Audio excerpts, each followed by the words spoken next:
क्या आपने कभी सोचा कि अगर एरोप्लेन का पायलट सो जाए तो क्या होगा? क्या प्लेन क्रैश हो जाएगा? आपको सुनने में अजीब लगेगा, लेकिन 60% पायलट ने बताया कि वे लंबी दूरी की फ्लाइट में कभी-कभी सो जाते हैं।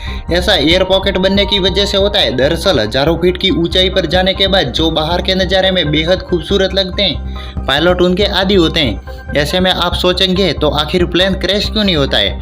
एरोप्लेन में प्रेजेंट ऑटो पायलट मोड ऐसे में उनकी मदद करता है। लेकिन घबराइए नहीं, एक पायलट के सोने के बाद दूसरा पायलट जगा रहता है।